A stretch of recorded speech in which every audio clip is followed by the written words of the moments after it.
প্রধান নির্বাচক গাজী আশরাফ হোসেন লিপু, তার সঙ্গে আর এক নির্বাচক আব্দুর রাজ্জাক ভেতর থেকে বের হয়ে আসলেন মোহাম্মদ সাইফুদ্দিন। তাকে দেখা মাত্রই হ্যান্ডশেক করলেন, হাসি মুখে কথা হচ্ছিল দুই নির্বাচকের সাথে। একটু পরেই বের হয়ে আসতে দেখা গেল অধিনায়ক নাজমুল হোসেন শান্ত আর প্রধান কোচ চান্দিকা হাথুরুসিংহকে সিংহকে।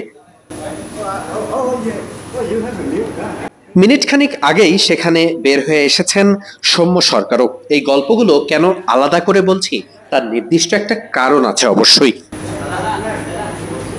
সৌম্য সরকার বের হয়ে এসেই বোর্ড ডিরেক্টর এবং নির্বাচক প্যানেলের সদস্যদের সঙ্গে হাত মিলিয়ে কথা বলছিলেন হাসি মুখেই। তারা সৌম্য সরকারের খোঁজ খবরও নিচ্ছিলেন। এ সময় সেখানে দাঁড়িয়ে সৌম্যর কথা শুনছিলেন নির্বাচক প্যানেলের অন্য সদস্যরাও।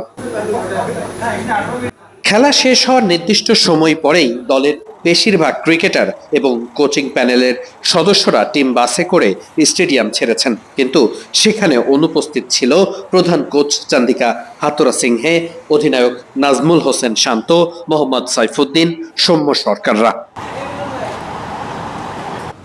টিম বাস বেরিয়ে যাবার পর পুরো স্টেডিয়াম এলাকা একেবারে শূন্য হয়ে যায়। সেখানে ছিল না কোনো সিকিউরিটির কর্মকর্তা থেকে শুরু করে পিসিবির কেউ, কিন্তু সামনে দাঁড়িয়ে থাকে তাদের নিতে আসা তিনটি গাড়ি।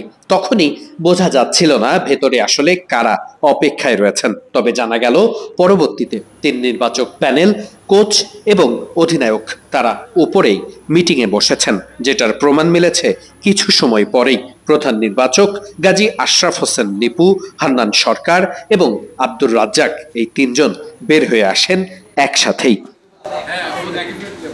মোহাম্মদ সাইফুদ্দিন, সৌম্য সরকাররা আলাদা দিক থেকে বের হয়ে আসলেও একটু পরপরই সেখান থেকে বের হয়ে আসেন প্রধান কোচ চান্দিকা হাথুরুসিংহে এবং অধিনায়ক নাজমুল হোসেন শান্ত। বলা বাহুল্য, এই তিন ম্যাচের পরই বিশ্বকাপের চূড়ান্ত স্কোয়াড একেবারে ঠিকঠাক হবার কথা।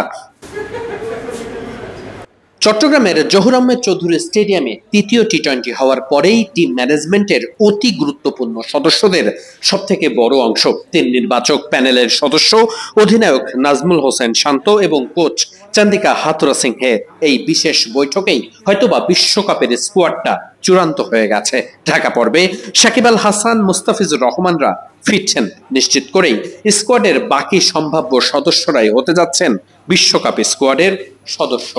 সম্ভাবনা রয়েছে এই দুই টি-20 ম্যাচের মধ্যেই ঘোষণা করা হতে পারে এবারের বিশ্বকাপ স্কোয়াডে কারা থাকছেন।